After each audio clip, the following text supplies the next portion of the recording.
Salah.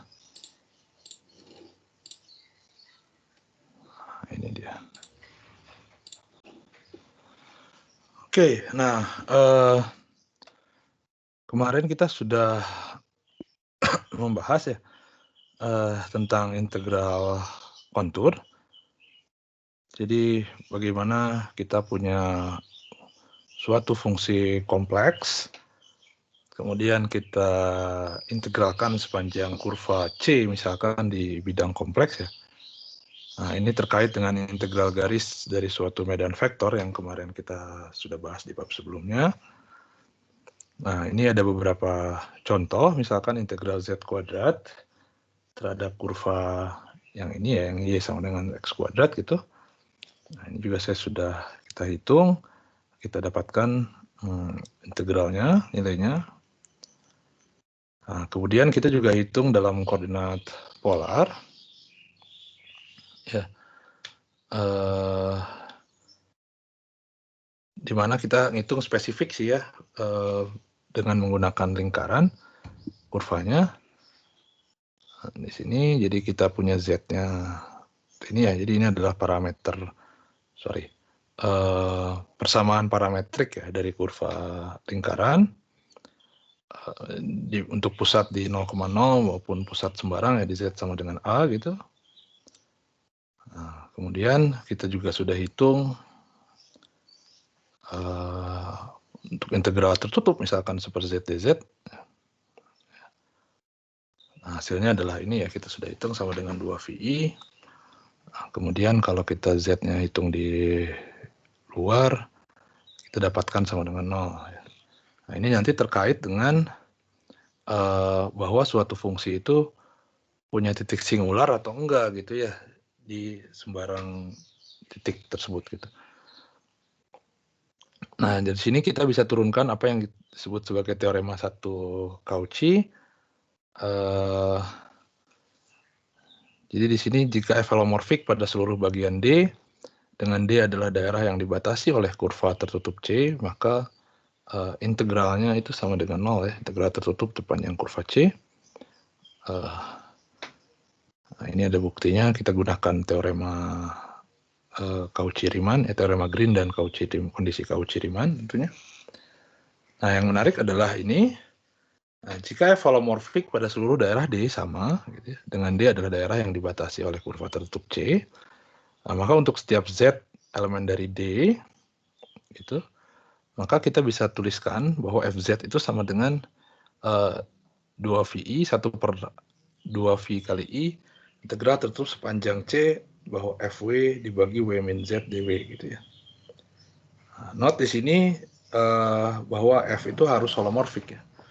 Artinya F itu tidak boleh punya titik singular di sana. Nah, tapi di sini kita bisa gunakan teorema Cauchy di sini, teorema Cauchy 2 untuk menghitung tadi super Z dz ya. Di sini kita sudah hitung untuk super Z dz. Kemudian kita gunakan teorema Cauchy 2 dan dapatkan hasil yang sama gitu ya. Oke, sebelum kita masuk ada lagi pertanyaan? Sebelum kita lanjutkan.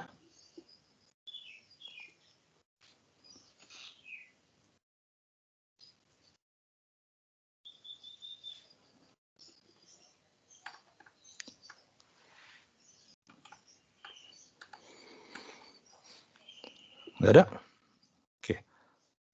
Nah, jadi ingat ini adalah teorema Cauchy 1 dan Cauchy 2 ya. Nah, sekarang kita akan coba extend teorema 1 dan 2 ini.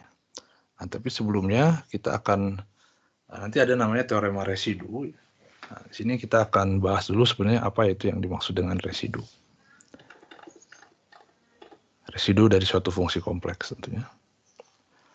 Nah, sekarang kalau saya tinjau suatu fungsi kompleks, misalkan kita punya suatu fungsi kompleks,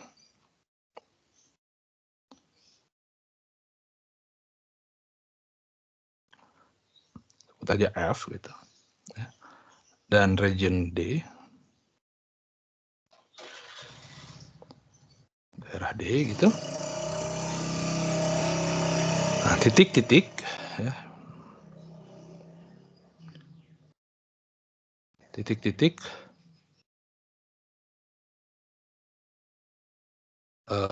pada D, di mana F itu analitik atau holomorfik, itu disebut sebagai titik regular.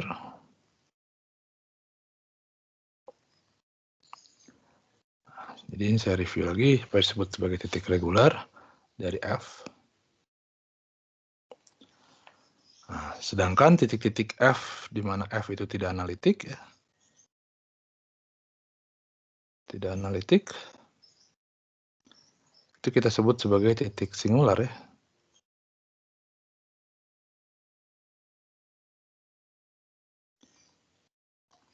Tentunya pada region D.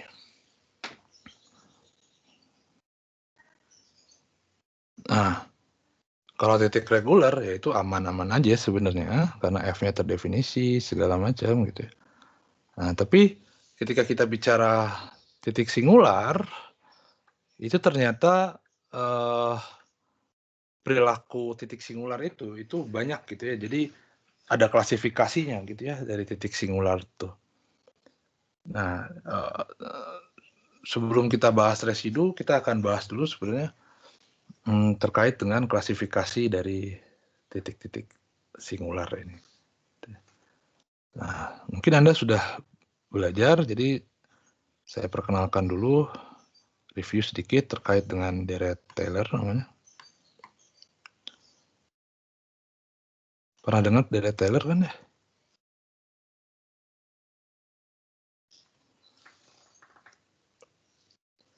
Nah, deret Taylor itu statementnya kira-kira begini. Jadi kalau misalkan F adalah fungsi analitik ya,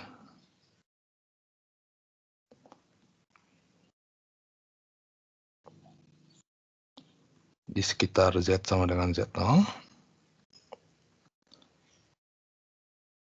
Misalkan Z sama dengan Z0, nah, maka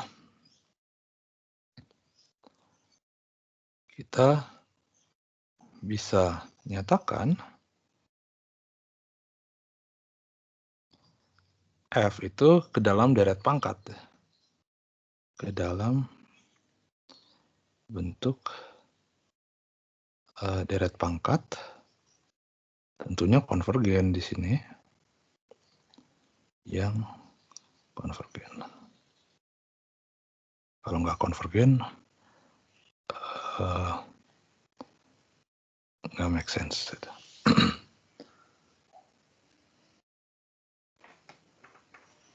Jadi FZ di sini, ya ini di sekitar Z0, bisa saya tuliskan. Kalau Anda masih ingat, mungkin waktu S1 pernah belajar.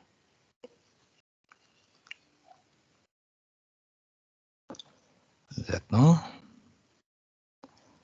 kali Z minus Z0 ditambah 1/2 faktorial D kuadrat F dZ kuadrat dievaluasi di Z sama dengan Z0 dikali Z min Z0 kuadrat ditambah seterusnya, atau bisa kita tuliskan dalam bentuk notasi sigma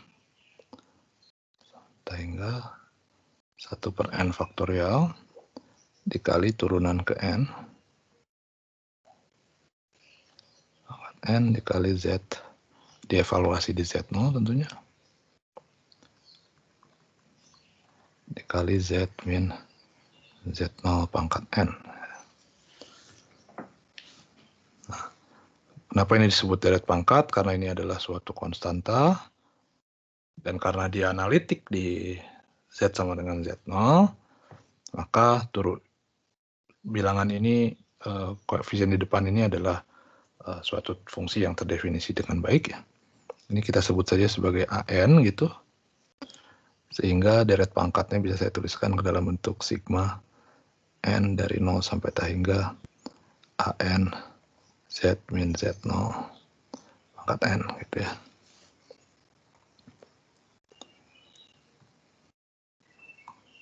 Nah, jadi formatnya deret pangkat di sini bisa dilihat bahwa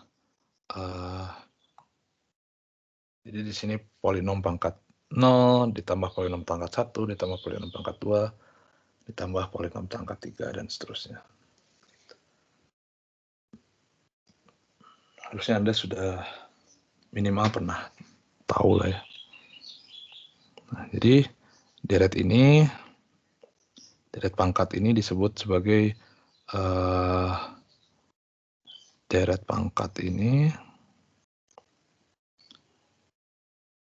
disebut sebagai deret Taylor ya.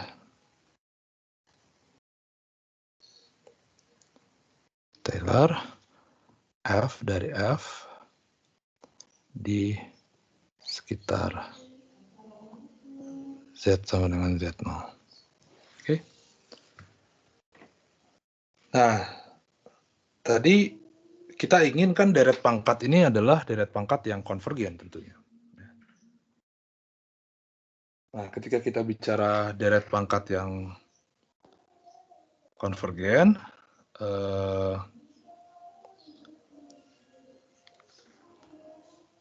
maka konvergensinya ya, itu bisa jadi tidak.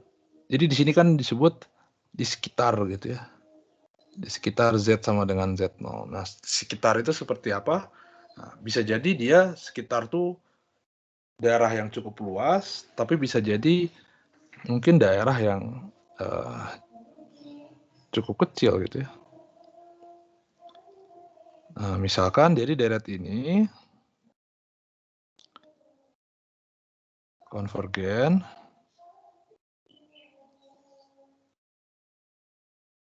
pada daerah Z minus Z0 lebih kecil daripada R0 gitu ya.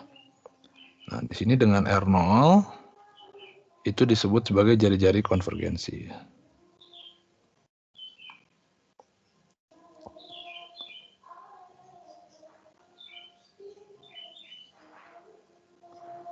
Jari-jari konvergensi.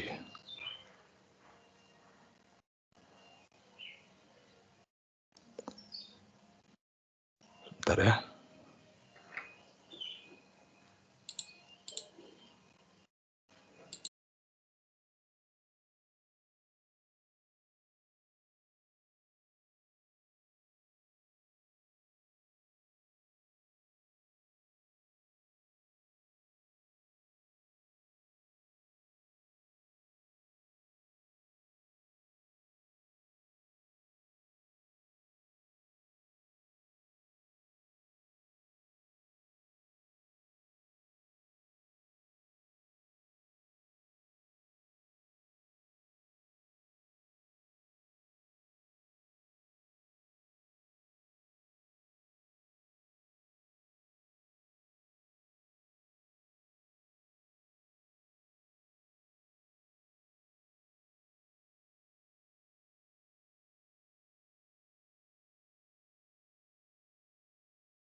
Oke.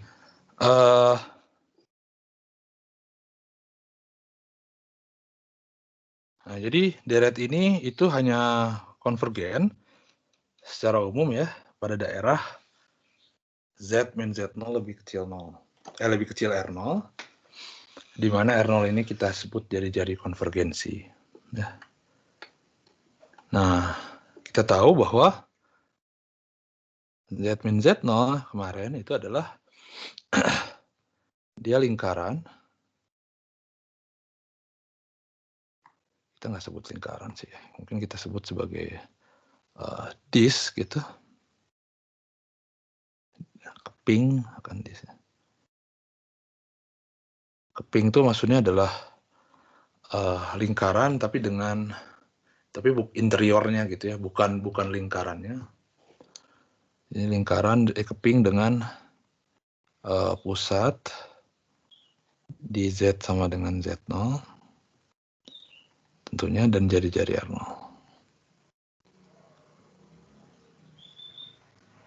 Jari-jari R0. Jadi kalau saya gambarkan,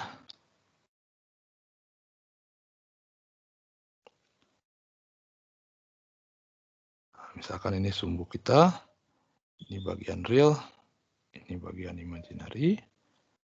Kemudian kita punya circle di sini, misalkan ini adalah Z0, gitu. Jari-jari ini adalah R0. Nah, region ini, yang kuning ini adalah daerah konvergensinya ya.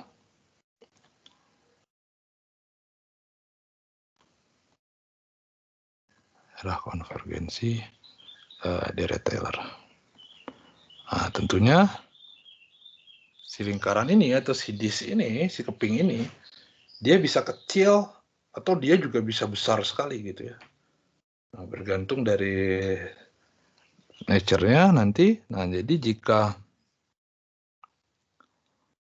R0-nya itu sama dengan tabringga, jadi dia besar sekali, maka tentunya daerah konvergensinya itu mencakup seluruh bidang kompleks. Jadi di sini kita katakan bahwa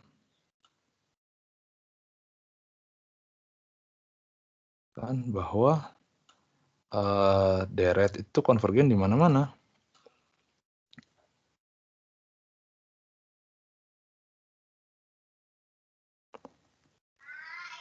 Di mana-mana. Nah, artinya apa? Artinya kita katakan bahwa F itu analitik di mana-mana.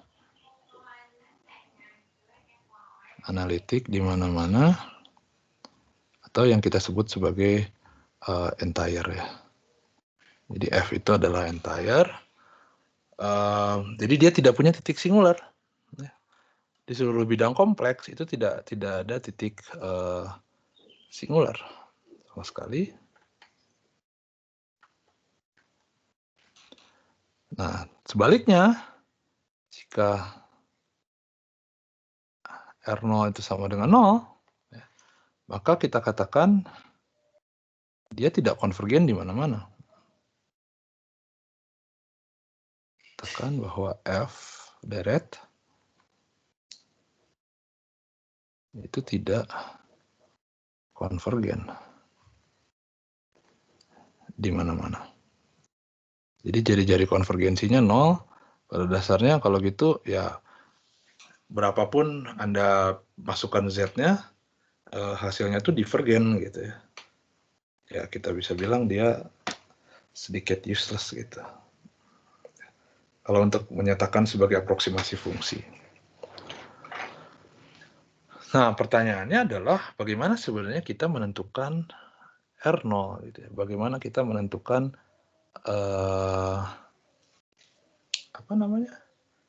menentukan jari-jari konvergensi. Nah, untuk menentukan jari-jari konvergensi, kita bisa gunakan uji rasio namanya ya. Kita bisa tentukan uji rasio, udah bisa kita gunakan uji rasio. Uji rasio itu pada dasarnya begini, misalkan kita punya bentuk, misalkan kita punya deret gitu ya, dengan bentuk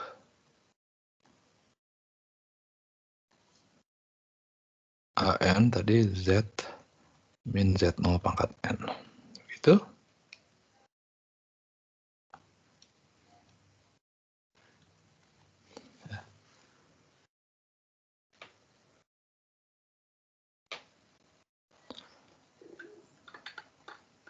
Nah, uji rasio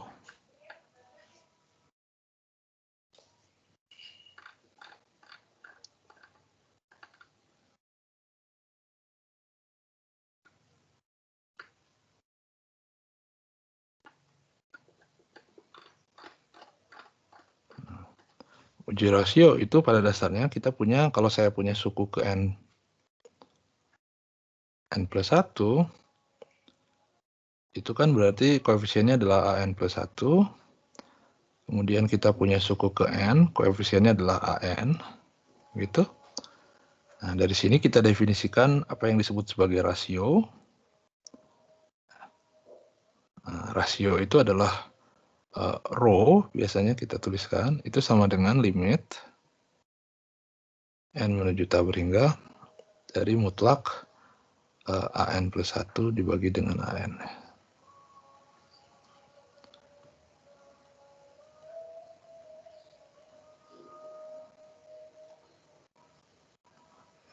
Seperti ini.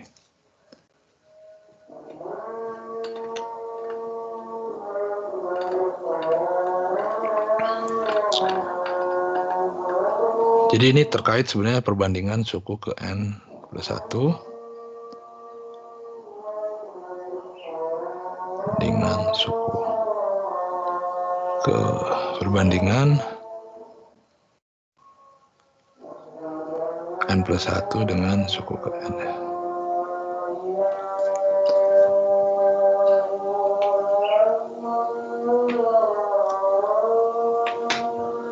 Nah, di sini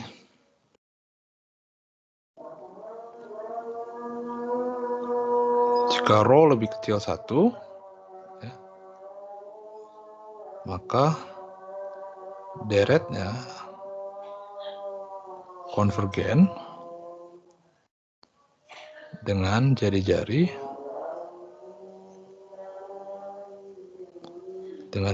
konvergensi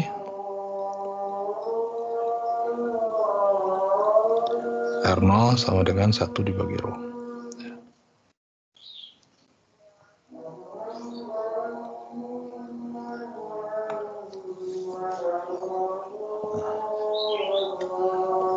Jika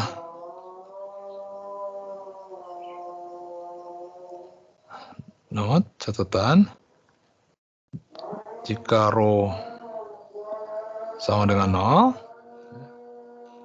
maka R0 sama dengan tabur hingga di sini. Jadi dia konvergen di mana-mana ya. Di mana-mana.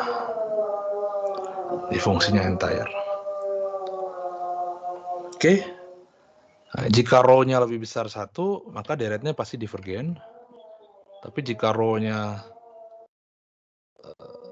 sama dengan 1, nah, kita tidak bisa simpulkan apa-apa sebenarnya di situ. Jadi kita harus pakai uji yang lain.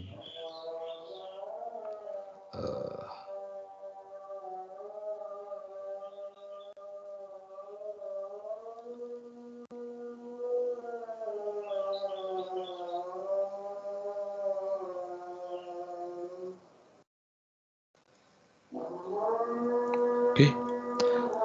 Ada pertanyaan dulu?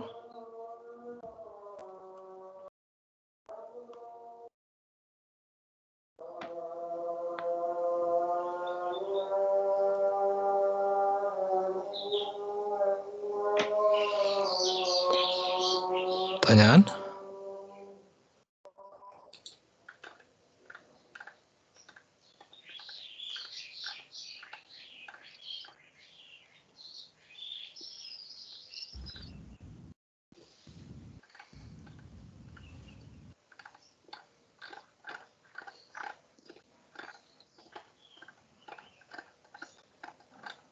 Ada?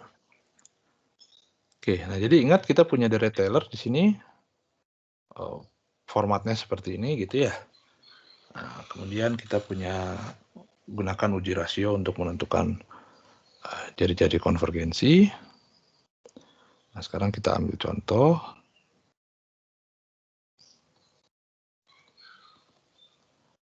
Kalau saya ambil contoh, misalkan saya punya Fz sama dengan E pangkat Z misalkan. Di sekitar Z sama dengan 0. Jadi kalau gitu di sini Z0-nya sama dengan 0.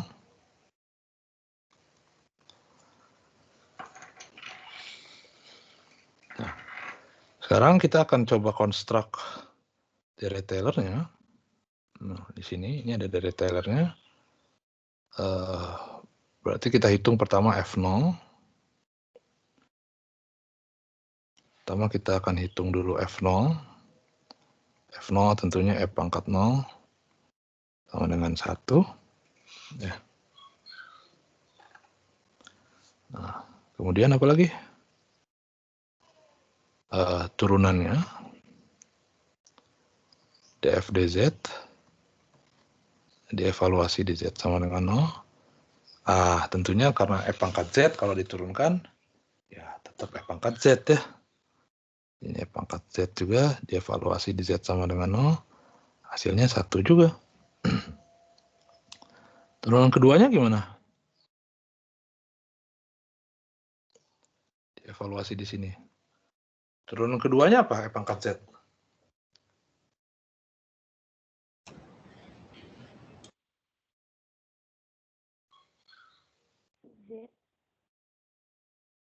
Apa turunan F pangkat Z?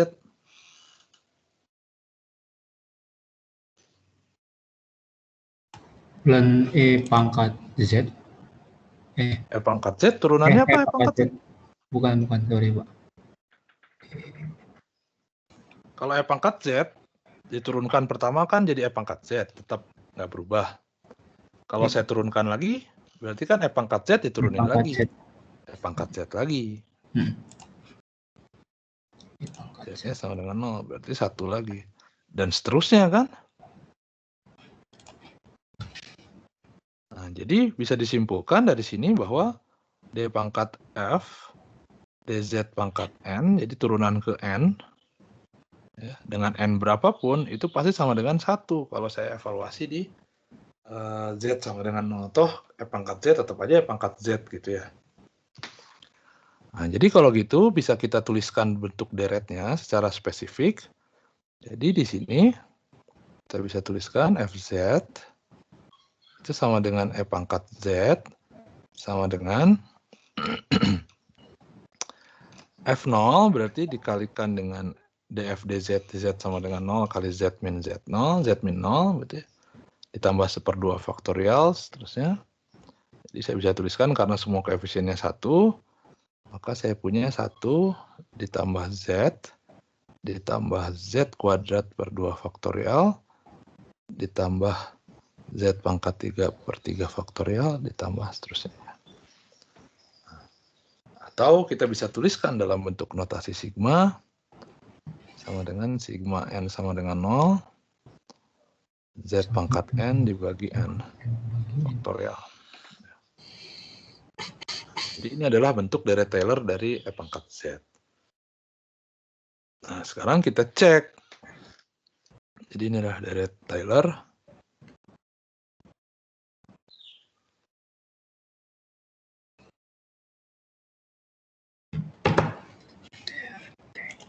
Untuk F pangkat Z ya. Nah, sekarang tinggal cek dia radius konvergensinya tuh berapa gitu ya. Nah, sekarang kalau saya cek radius konvergensinya, maka kita tinjau berarti di sini kan suku ke N. Itu apa suku ke N berarti? 1/n faktorial kan berarti ya. Dan suku ke N plus 1 itu adalah 1/n plus 1 faktorial tentunya. Nah, jadi saya bisa hitung di sini rasionya rho sama dengan limit n menuju tak berhingga dari an plus 1 minus an. Jadi 1/n plus 1 faktorial dibagi dengan 1 plus n faktorial. Sama dengan apa coba? Sama dengan apa nih? 1/n plus 1 dibagi n plus 1 faktorial.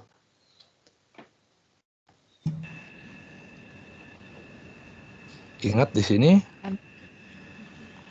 N plus 1 faktorial itu sama dengan N plus 1 dikali N plus kali N faktorial. Betul nggak? N plus N. Kan kalau saya punya 5 faktorial itu adalah 5 kali 4 kali 3 kali 2 kali 1. Tapi yang ini apa? 4 kali 3 kali 2 kali 1? 4 faktorial kan? Benar ya? Iya. Jadi 5 faktorial itu adalah 5 dikali dengan 4 faktorial. Dan seterusnya berlaku. Jadi kalau N plus 1 faktorial itu sama dengan N plus 1 dikali dengan N faktorial. Nah, kalau gitu N faktorialnya bisa kita coret. Jadi hasilnya adalah tinggal 1 per N plus 1. Berapa limit N menuju tak berhingga dari 1 per N plus 1? Kalau N-nya besar sekali, 1 per N plus 1 berapa?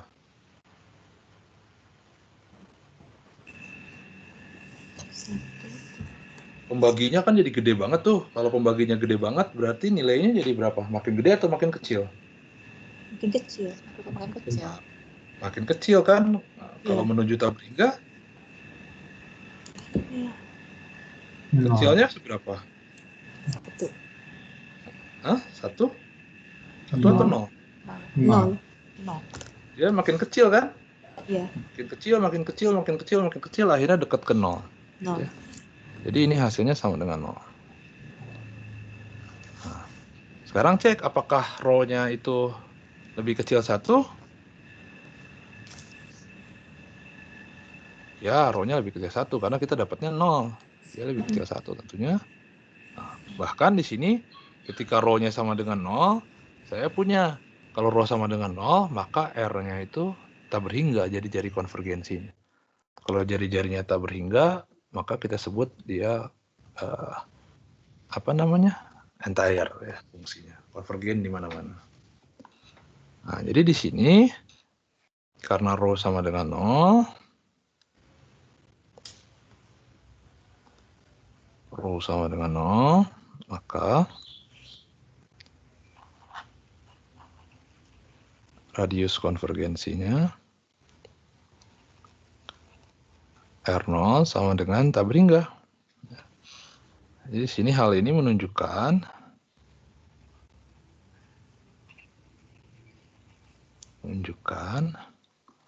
bahwa E pangkat Z itu analitik di mana-mana.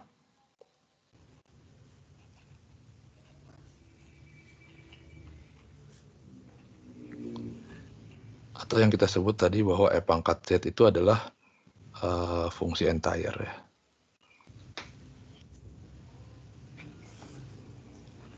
Fungsi entire.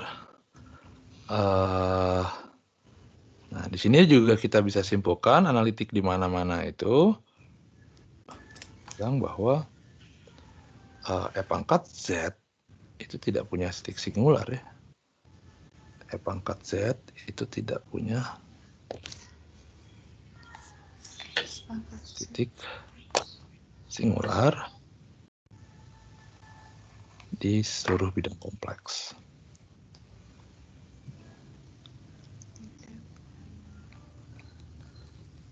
Kompleks ya. Jadi aman gitu.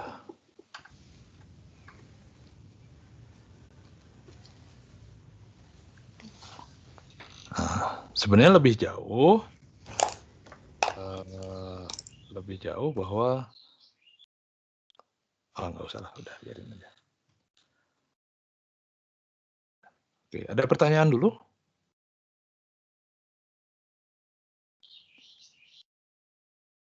Terkait dengan ini dari Taylor.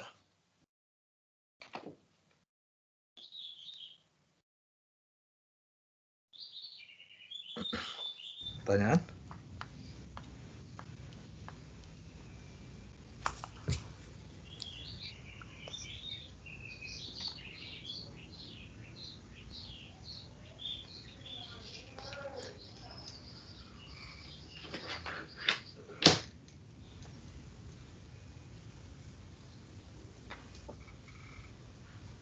Nggak ada? Jelas ya? Sekarang contoh nomor 2, misalkan FZ itu sama dengan sin Z. Bagi di sekitar Z sama dengan 0. Anda bisa lakukan hal yang sama, tapi saya tuliskan saja di sini. Langsung Anda coba buktikan sendiri ya, bahwa FZ-nya itu sama dengan sin Z sama dengan Z minus Z pangkat 3 per 3 faktorial ditambah Z pangkat 5 per 5 faktorial minus Z pangkat 7 per 7 faktorial ditambah. Nah, jadi suku yang munculnya hanya suku yang pangkat ganjil dan tandanya bolak-balik.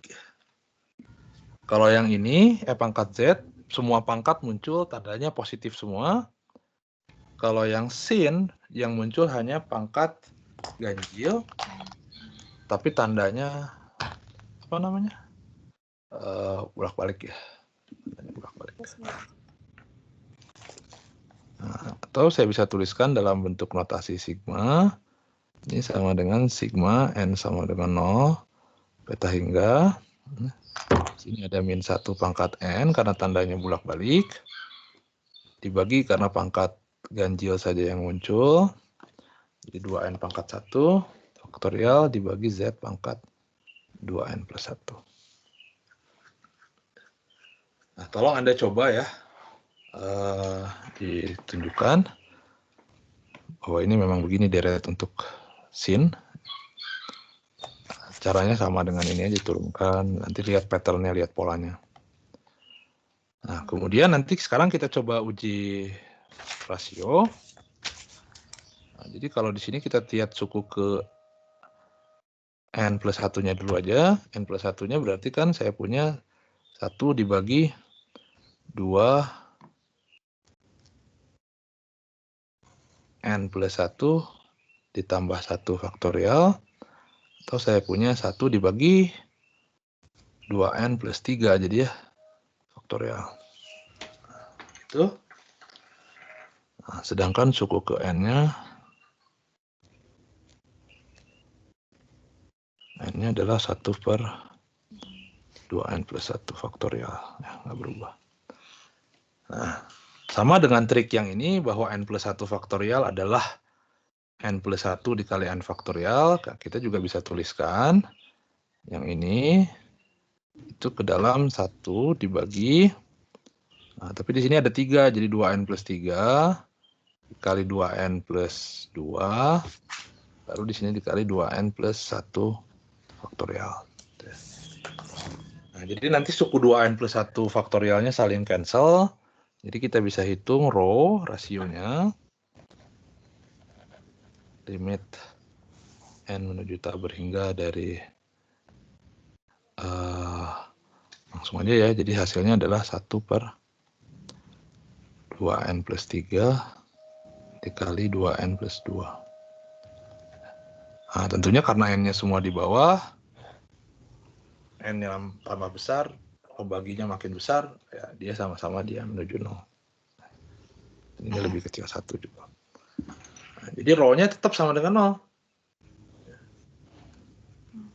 Nah, karena rho-nya sama dengan 0,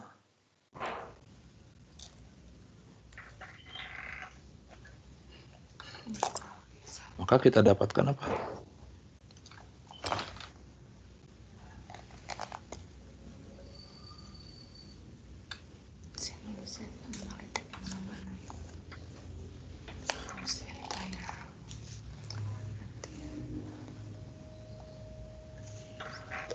Saya kayaknya ada yang kelewat ya ini. Tapi nggak pengaruh sih.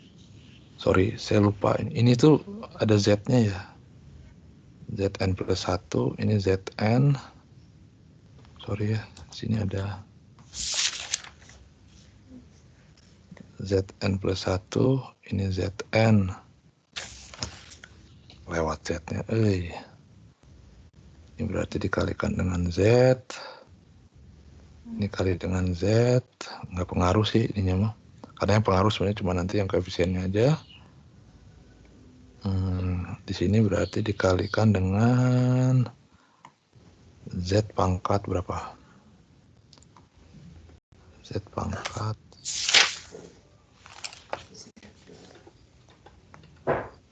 kuadrat ya, Z kuadrat.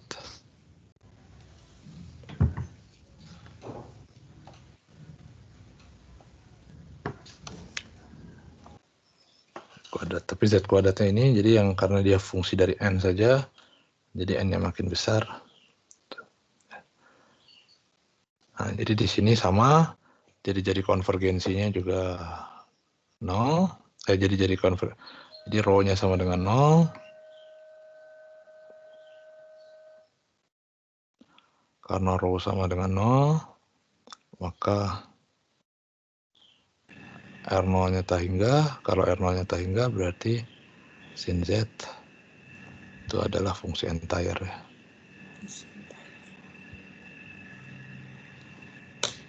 Entire. Oke. Ada pertanyaan dulu?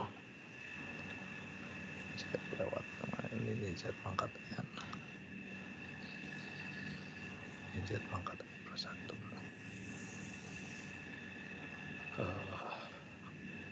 Ini Z pangkat tahu berarti. 2M plus 3.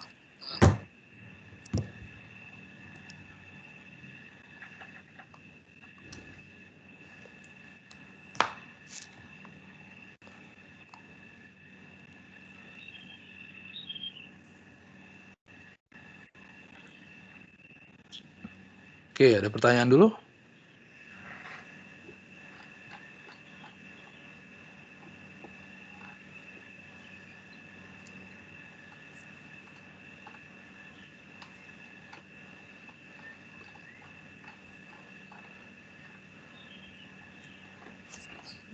Pertanyaan? Gimana?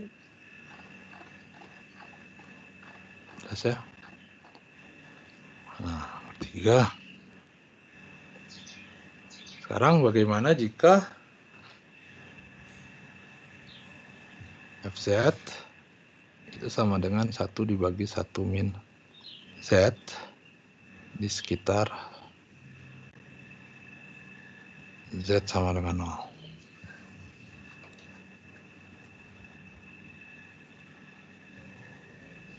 Oke. Nah, sekarang kita hitung secara spesifik. Berarti sama dengan tadi, saya hitung F0-nya dulu. F0 berapa? 1 ya? Kalau Z-nya 0 kan 1, berarti 1 dibagi 1. Terus saya hitung ini. df dz, dz sama dengan 0. Berapa turunan 1 dibagi 1 min Z? Turunkan.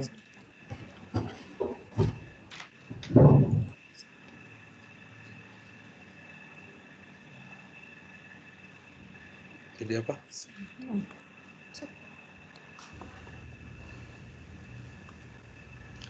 Bawahnya berarti 1 min Z kuadrat. Kemudian minus-minus jadi plus ya. 1 min Z kuadrat. Masukin Z sama dengan 0. Jadi berapa tuh? 1.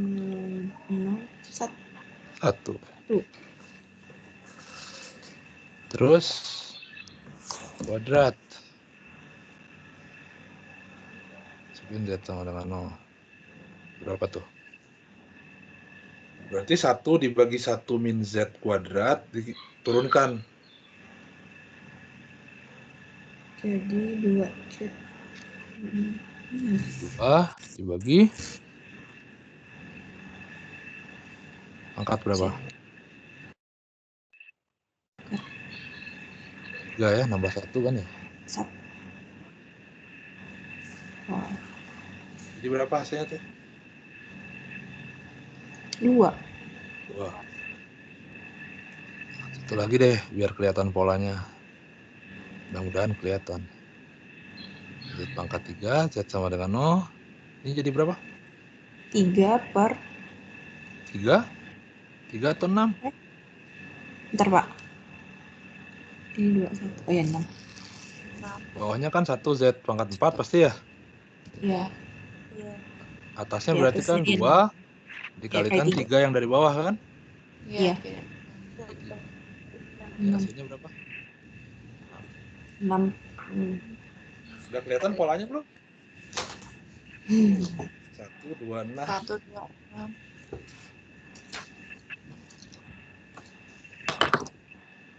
Satu itu sama dengan 0 faktorial, benar nggak? 0 faktorial 1 kan? 1 yang kedua itu 1 faktorial. 2 itu 2 faktorial. 6 3 faktorial. faktorial. Ini kan 6 ini datang sebenarnya dari 2 Kali 3. dikalikan 3 kan? Iya. 2 kali 3 kali 1. Ini.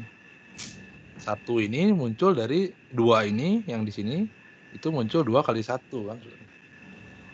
Ini nanti turunan keempat itu pasti ada kalian 6 dikali 4 gitu.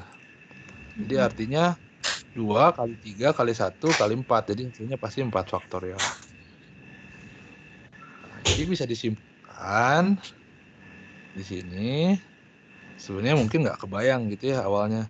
Tapi karena saya juga awalnya nggak kebayang gitu. Cuman karena udah pernah ngerjain aja. Udah tahu gitu.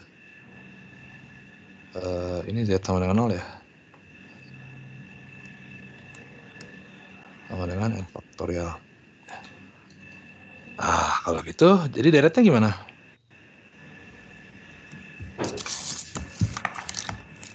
Z ini sama dengan, jadi gini, 1 plus Z.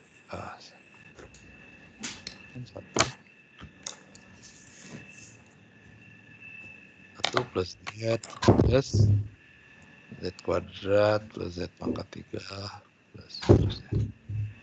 Atau sama dengan sigma Z pangkat N.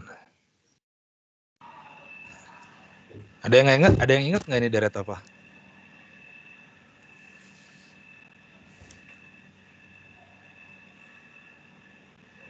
Ingat nggak?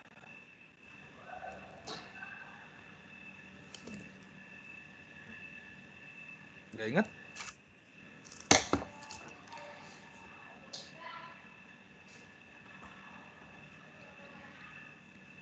Ingat nggak?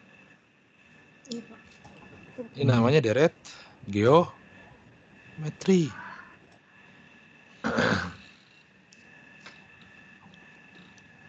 Ini deret geometri kan? 1 Z kuadrat dengan rasionya adalah Z pasti. Nanti ini adalah deret geometri. Nah, tapi kalau Anda ingat terkait dengan deret geometri, ini tidak konvergen di semua region gitu ya. Jadi kalau saya hitung uji rasionya, rho itu sama dengan limit n menuju tabel hingga Z pangkat N plus 1 dibagi Z pangkat N. Jadi hasilnya adalah limit N menuju tabel hingga dari Z gitu ya. Nah, tapi Z itu kan tidak bergantung pada N. Jadi hasilnya ya sama dengan Z. Nah, jadi rho-nya itu bergantung pada Z. Nah, jadi supaya konvergen,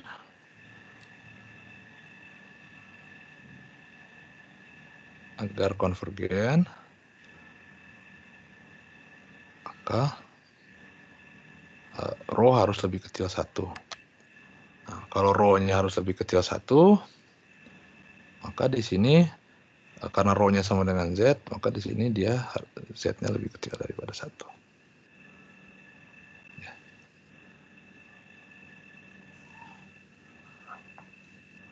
Kalau begitu, berapa jari-jari konvergensinya? Nah, kalau kita bandingkan dengan yang ini,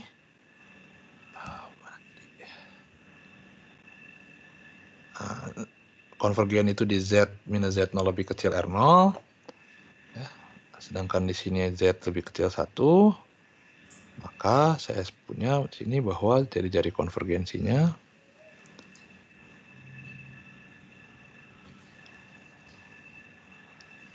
Konvergensi itu R0 sama dengan 1.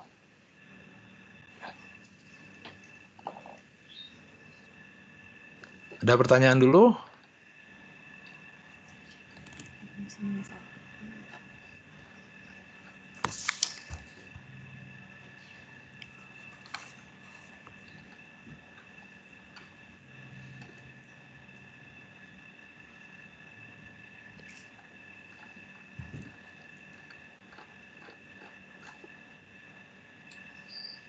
Pertanyaan?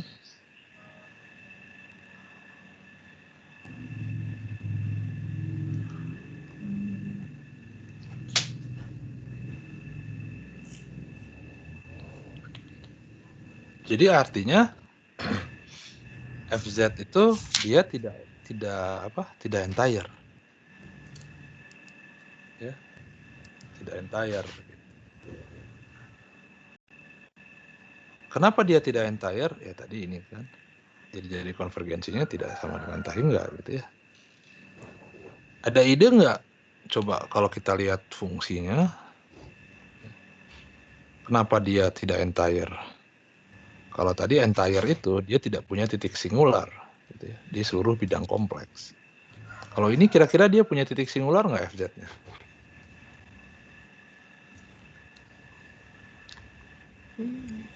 Di mana si F itu tidak terdefinisi. Z sama dengan berapa?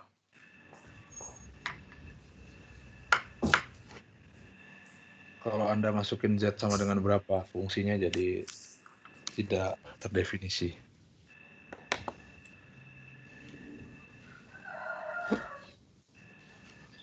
Dengan berapa?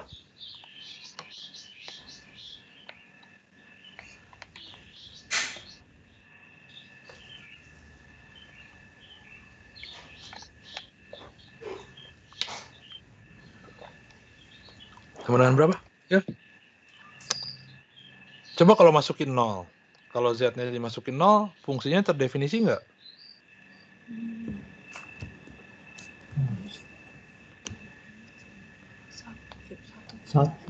Satu kan? Ada terdefinisi. Kalau dimasukin 2? Kalau 2 Negatif 1. Negatif 1 masih apa juga kan? Masukin setengah? 2. Sama dengan 2. Aman juga. Yang nggak aman berapa? 1. 1. Kenapa kalau dimasukin 1 jadi nggak aman? Nanti 1/0 jadi tak terdefinisi, Pak. Jadi tak terdefinisi kan? Nah, jadi di sini ada titik yang ada nilai Z yang dia bikin fungsinya tidak terdefinisi gitu ya. Nah, berarti kan di situ dia punya titik singular. Titik singularnya di mana? Di Z sama dengan berapa tadi? Kalau saya masukin berapa? 1. Nah, jadi artinya di sini si FZ ini punya titik singular. Jadi FZ sama dengan 1 dibagi 1 min Z itu punya titik singular.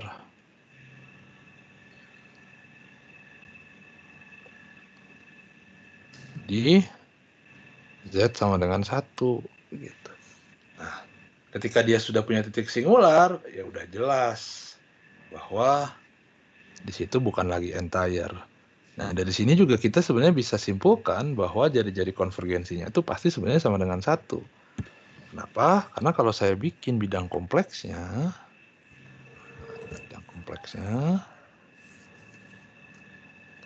misalkan begini, ini adalah real partnya, ini adalah imaginary partnya, begitu. Nah, kita kan nyari FZ ini di sekitar Z sama dengan 0. Kita nyari di sekitar Z sama dengan 0. Jadi kita mau nyari di sini nih. Ini Z0 kita. Ya, sama dengan 0. Nah, tapi dia punya titik singular di sini. Ini Z sama dengan 1. Ini adalah titik singular.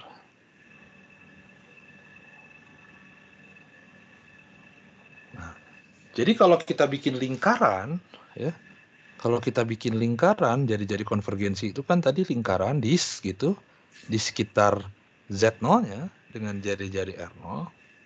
Kalau saya bikin lingkaran di sini, kalau saya bikin lingkarannya kecil segini, ya, aman nggak? Aman. Kenapa? Karena daerah region ini semuanya dia pasti konvergen. Kan nggak ada titik singular di situ. Oh, aman. Kalau gitu saya gedein deh lingkarannya. Gedein. Di sini aman nggak? Aman, karena tidak ada titik singular di sini. Ya. Jadi masih konvergen semua di sini. Nah, tapi kalau saya perbesar lagi, misalkan sampai sini, ya. Nah ini jadi nggak aman. Karena di dalamnya itu sudah mengandung titik singular. Jadi nggak boleh gitu kan. Karena ternyata kalau titik singular kan udah jelas dia nggak konvergen, singular gitu. Jadi kalau gitu lingkaran terbesar yang bisa dibikin berapa dong jari-jarinya?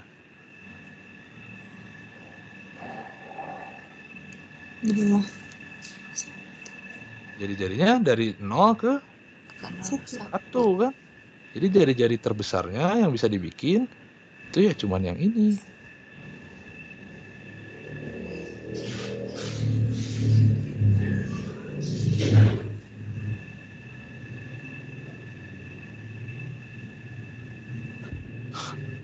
Salah ya saya. Harusnya pakai yang ini. Baru gambar lingkarannya.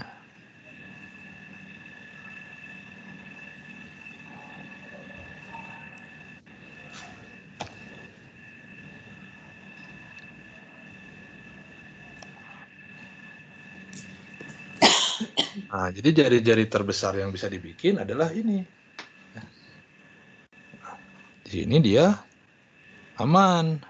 Di region ini karena nggak ada titik singular.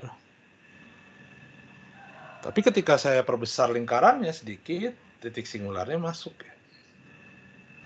Kalau menyinggung tidak masalah ya Pak? Nggak ada masalah karena ini nggak ada sama dengan. Di Z lebih kecil satunya, ini nggak ada sama dengan, dia strict. Jadi cuman di interior aja. Nggak sama dengan apa? Nggak sama dengan lingkarannya, Mbak. Boundary-nya tuh nggak masuk. Dia cuman di interiornya aja. Jadi nyinggung nggak ada masalah.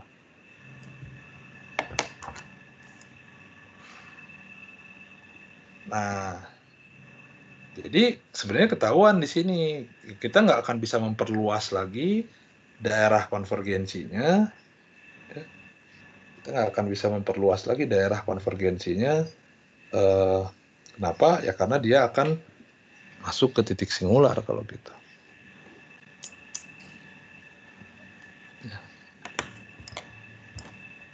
Nah, jadi karena punya titik singular dari Z sama dengan 1, itulah kenapa kita tidak bisa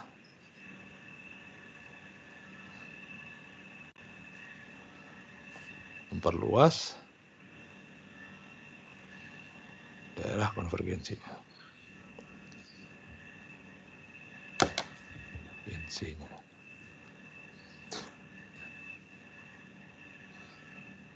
Nah, jadi region ini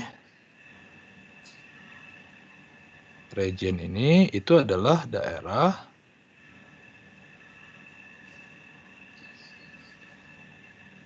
di mana 1 plus Z plus Z kuadrat itu konvergen ya. Nah, sedangkan oke. Nah, sekarang saya tanya gini. Kalau di sekitar Z sama dengan setengah ya. Kalau di sekitar Z sama dengan setengah, berarti di sini nih Z sama dengan setengah kira-kira. Jari-jari konvergensinya berapa? Setengah. Kan kita bisa bikin nih. Bikin lagi deretnya. Ya, tentunya nggak sama dengan ini. Deretnya mungkin beda gitu. Karena dievaluasinya semua kan nanti di Z sama dengan setengah. Tapi jari-jari konvergensinya berapa? Kita bisa tebak. Sama dengan setengah kan? Karena kalau lebih besar dari setengah, pasti Z sama dengan satunya masuk.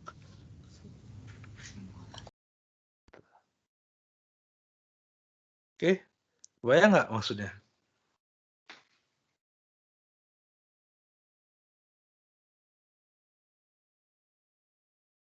Nah, titik ini itu adalah 1 plus I. Sekarang kalau saya punya FZ sama dengan 1 dibagi 1 min Z di sekitar 1 plus I, berapa jari-jari konvergensinya?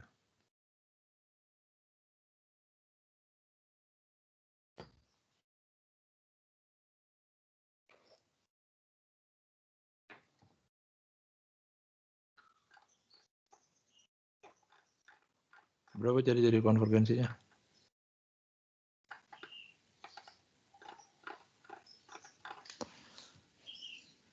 Ya sama juga.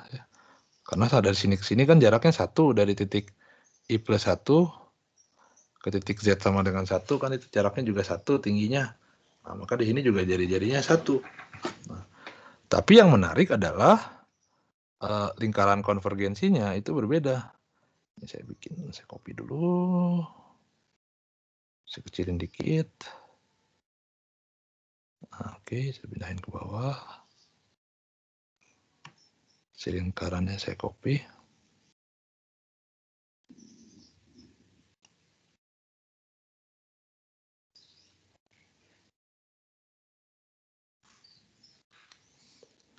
Kita hapus dulu.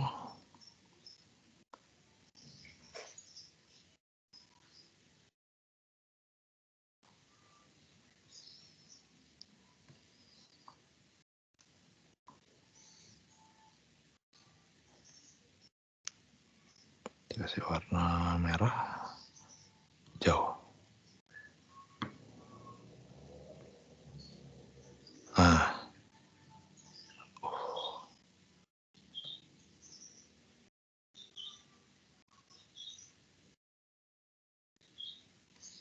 kita kasih warna merah tadi ya.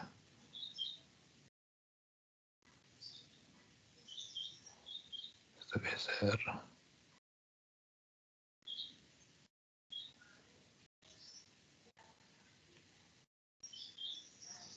Ya. Nah, sekarang kita kasih warna hijau. Nah, daerah sini itu konvergen deretnya di sekitar ini.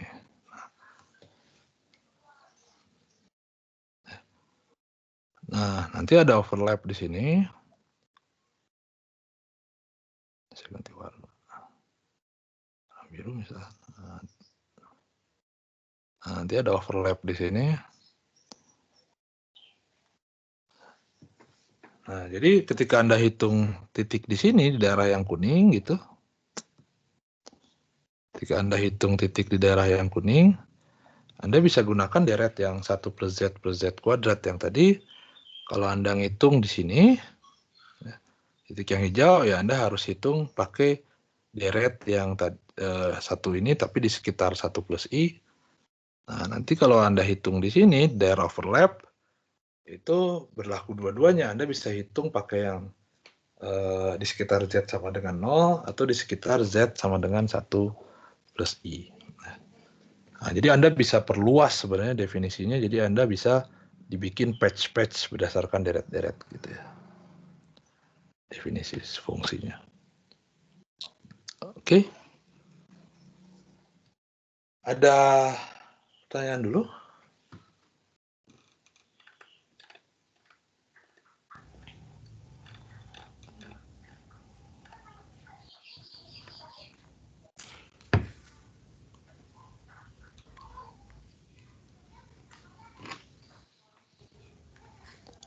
Pertanyaan dulu?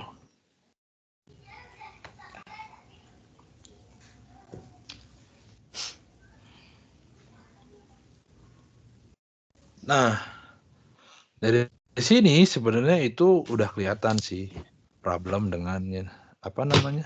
Dengan deret Taylor ini ya. Jadi deret Taylor ini itu dia kalau fungsinya entire aman gitu ya, dia radius konvergensinya itu tak berhingga. Nah, tapi ketika ada singularitas, ya udah gitu ya, dia terbatas dan tidak bisa diperluas lagi melewati titik singular gitu. Nah, ini sebenarnya terjadi kenapa? Karena pada deret Taylor itu daerah konvergensinya itu pasti di dalam sebuah keping ya, atau cakram, di dalam sebuah keping atau cakram tadi Z min Z0 lebih kecil R0 gitu. Nah. Oke.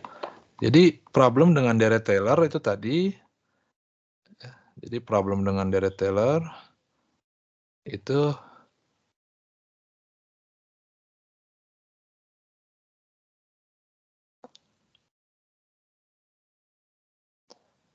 Taylor itu bahwa jari-jari konvergensi, bukan jari-jari konvergensi, daerah konvergensi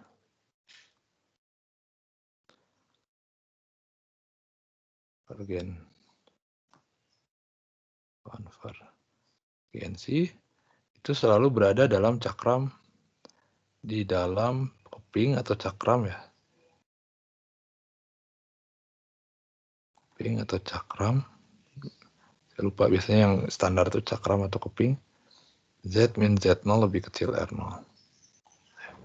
Makanya udah terbatas gitu.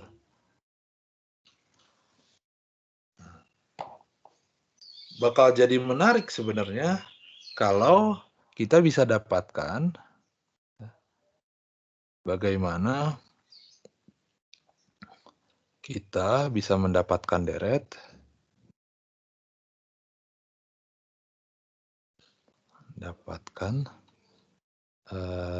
suatu deret yang daerah konvergensinya di luar cakram.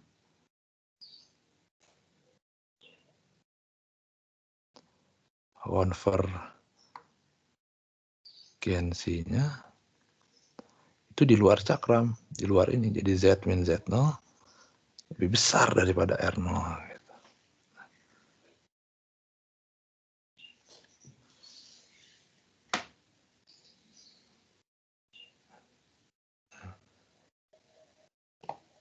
Nah, jika kita ingin memang mendapatkan deret yang boleh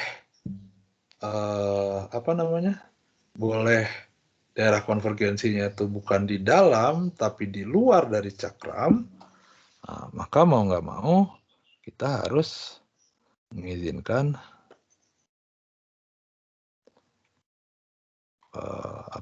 pangkat negatif ya pada deret. Nah, jadi deret pangkatnya bukan lagi deret pangkat yang positif saja seperti ini, pangkat 0, pangkat 1, pangkat 2, pangkat 3, pangkat 4, dan seterusnya. Nah, sekarang kalau kita pengen di luar cakram, kita harus izinkan deretnya tuh punya pangkat negatif.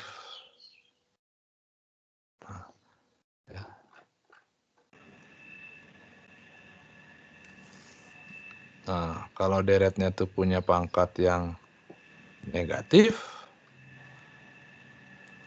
ya, maka itu namanya bukan lagi deret Taylor sebenarnya, tapi yang kita sebut sebagai deret Laurent.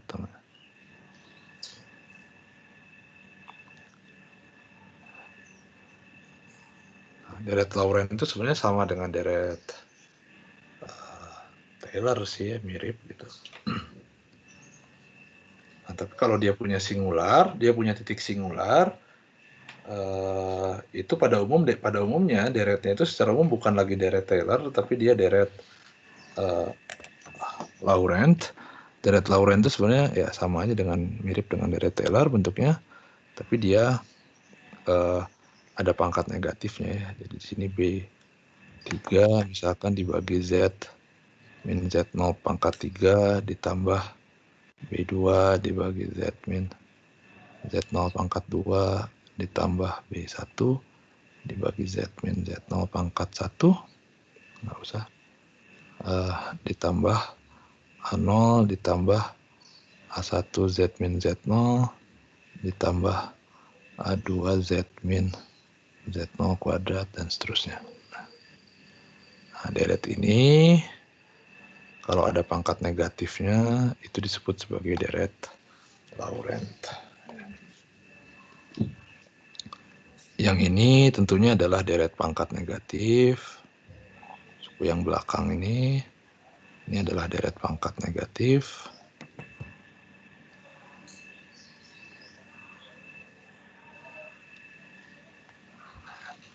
Sedangkan yang ini itu adalah Taylor part-nya, jadi ini adalah deret pangkat yang positif.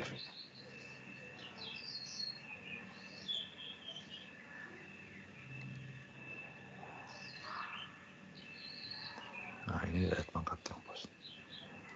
Nah, ini radiusnya adalah Z min Z0, daerah konvergensinya di luar ya. Kecil besar daripada R1. Sedangkan yang ini tadi di dalam cakram Z min Z0 kecil daripada R0. Nah, jadi secara umum ini karena harus memenuhi dua ini, maka daerah konvergensi deret Laurent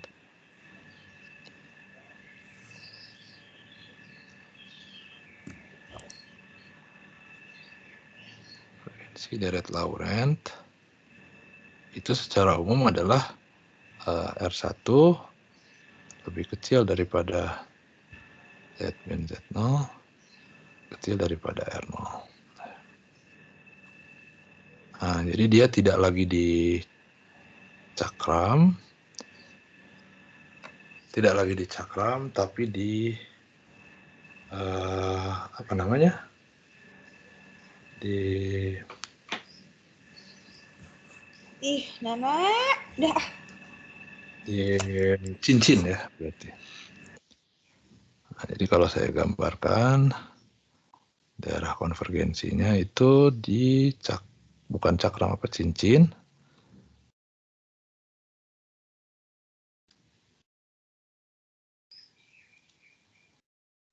Black. Jadi kita punya dua buah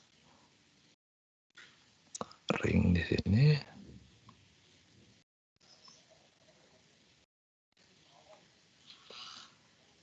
Nah, oke.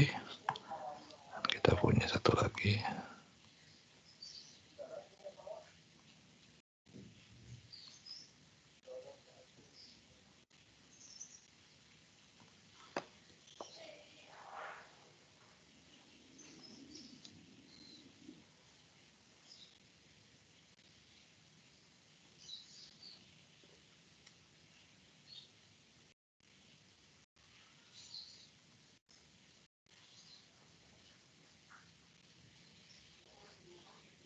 Ya udahlah, kita kira gini deh.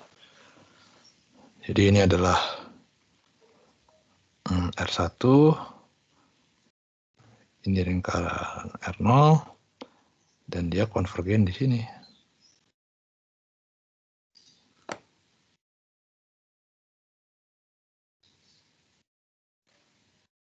Nah, ini menarik sebenarnya. Kenapa menarik? Ya karena dia bisa berupa ini. Nah, jadi kita bisa isolasi. Nah, di daerah yang kuning ini tentunya ini daerah konvergensi.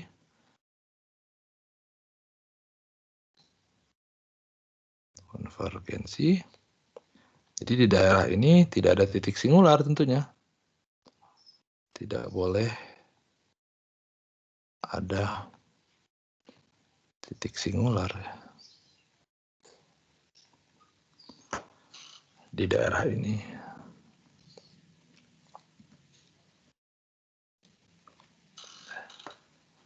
Artinya F analitik ya di sini.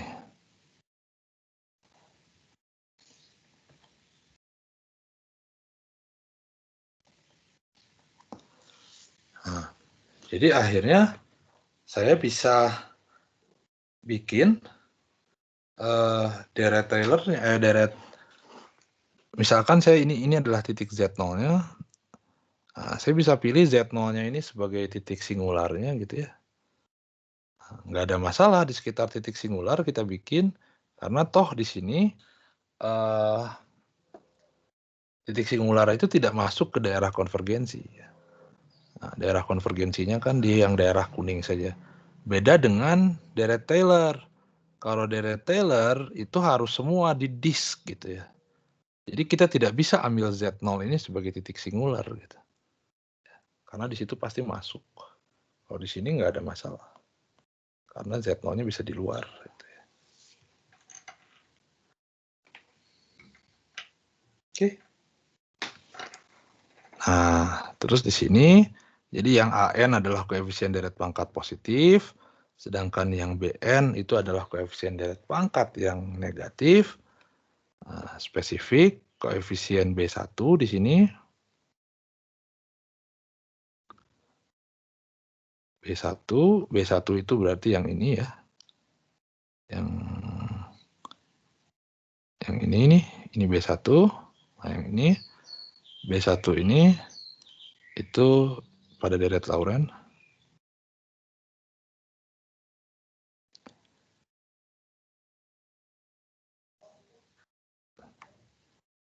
Pada deret Laurent itu disebut sebagai residu.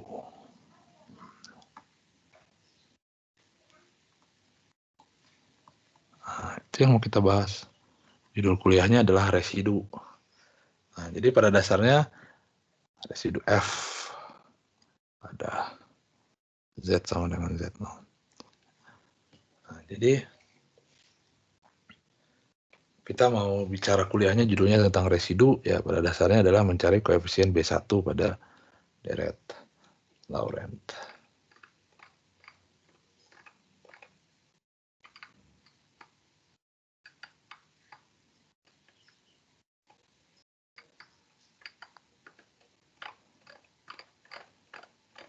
Oke. Pertanyaan dulu. Nah, ini masih definisi-definisi aja sebenarnya. Nah, sebelum kita masuk ke beberapa contoh, ada beberapa catatan dulu terkait dengan deret Laurent ya.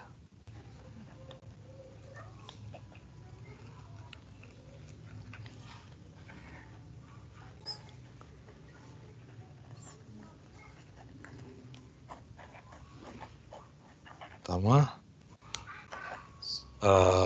jika semua BN sama dengan 0,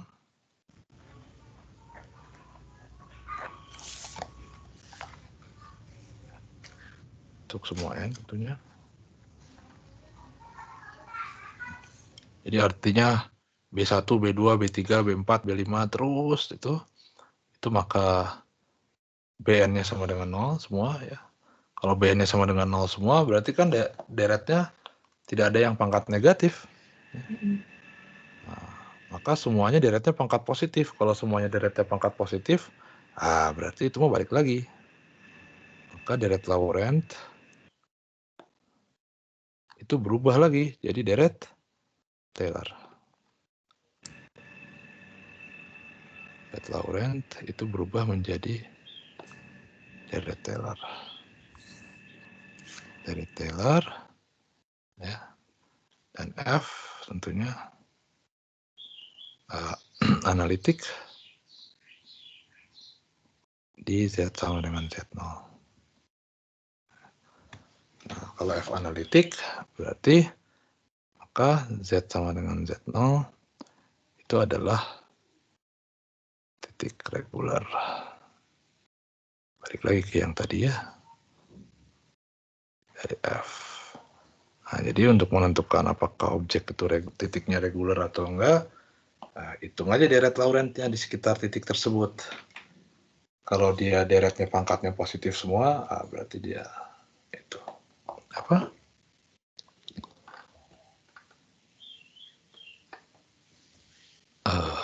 Reguler ya. Jadi bentuk deretnya tentunya FZ sama dengan yang biasa aja A0 ditambah A1 dikali Z min Z0 tambah A2 Z min Z0 kuadrat ditambah seterusnya ya. Dan tentunya nilai R1 itu sama dengan 0. Kalau R1-nya sama dengan 0, berarti jari-jari yang lingkaran dalamnya ini sama dengan 0, itu kan berarti semua jadi disk ya. Tidak lagi jadi cincin, tapi jadi disk. Nah, kalau dia jadi disk, dia jadi Taylor biasa yang full semua. Yang mana tadi? Yang ini. Oke, itu kalau semua BN 0. Yang kedua, itu kalau BN-nya tidak sama dengan 0.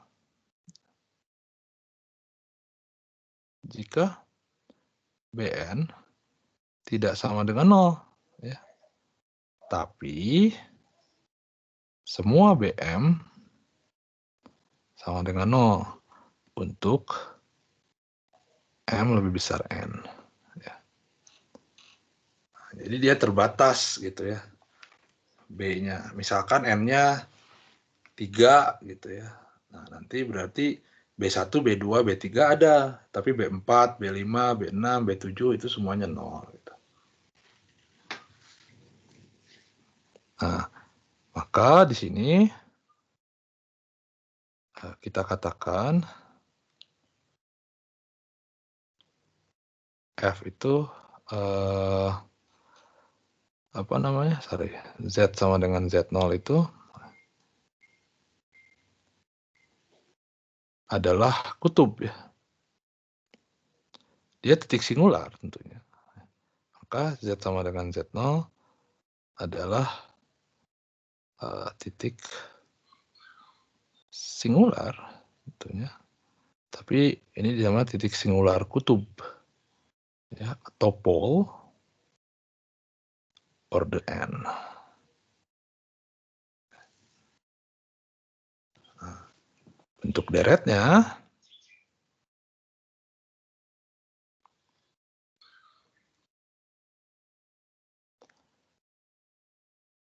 FZ itu sama dengan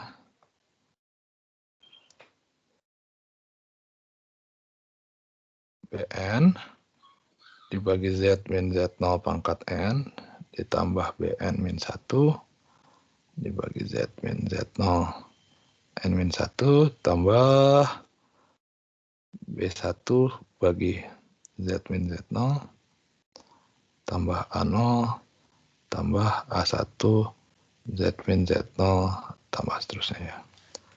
Nah, not di sini stop di BN. Ke belakangnya 0 semua, jadi nggak ada titik-titik tahingga lagi di sana. Ya, jadi dia stop di sini.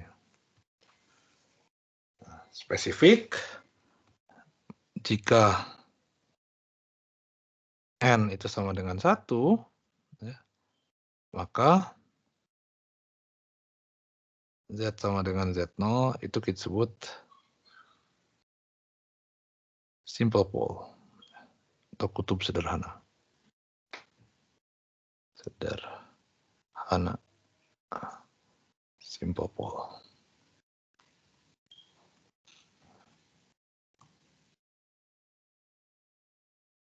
Jadi deretnya adalah kalau bentuknya gini. Copy aja lah.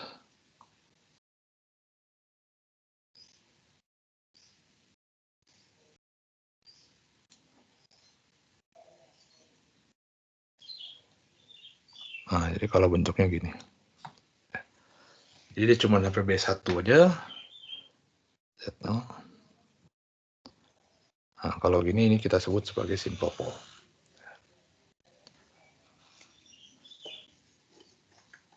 Nah, yang ketiga,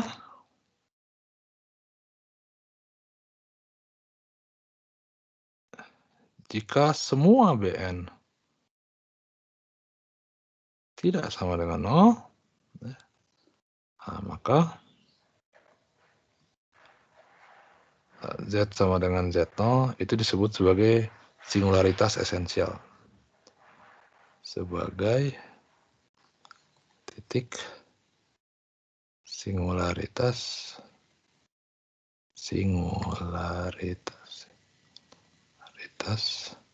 esensial. Nah, jadi ada 3 di sini kita sudah punya klasifikasinya. Pertama, titik itu bisa disebut titik regular kalau kita bikin deretnya itu dia sepanjang itu ya, sepanjang Z sama dengan 0, sepanjang deret pangkatnya positif semua, maka itu regular. Kalau kita punya titik singular, nah, titik singular itu dibagi jadi dua. Pertama dia bisa kutub ya atau pole, atau dia essential singularity.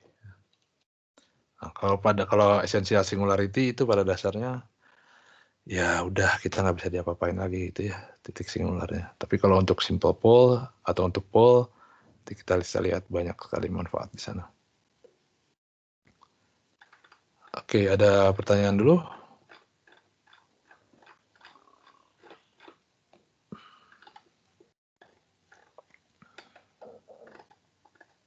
Nggak ada? Nah, sebenarnya saya mau masuk contohnya dari residu, tapi kalau tanggung mungkin ya waktunya juga udah mau selesai. Jadi saya stop di sini saja. Nanti kita akan lanjut hari Rabu ya, terkait dengan residu. Nah, nanti sekalian teorema residu. Oke, ada pertanyaan dulu? Jadi ini topiknya banyaknya teoritik, memang banyak definisi, banyak apa segala macam ya. Tapi mudah-mudahan saya kenapa sampaikan begini, mudah-mudahan jadi meskipun kita belajar metode matematik, tapi minimal punya sense gitu bahwa ini tuh kenapa begini, ini kenapa begitu ya. Kemudian nanti terkait dengan teorema-teorema yang kita pakai ya, teorema Cauchy, teorema residu gitu ya. Dan kita tidak akan menggunakan ini sebagai, maksudnya tidak akan mempelajari lebih jauh. Nanti teorema Cauchy dan teorema residu ini sebenarnya nanti dipakainya oleh kita ya. Itu jadi sebagai tools sebenarnya, bukan analisis lebih jauh, tapi sebagai tools untuk menyelesaikan problem-problem yang mungkin bakal kita temui. Nanti kita lihat sebenarnya penggunaan seperti apa. Oke. Jadi mungkin ini sekarang kita lebih banyak diskusi terkait dengan ide-ide, definisi, sedikit contoh gitu ya. Nggak apa-apa, tapi nanti hari Rabu mungkin baru kita mulai bahas terkait dengan aplikasi atau mulai banyak contoh lah aplikasi-aplikasi dari sini, dari definisi-definisi ini semua. Gitu. Pertanyaan dulu?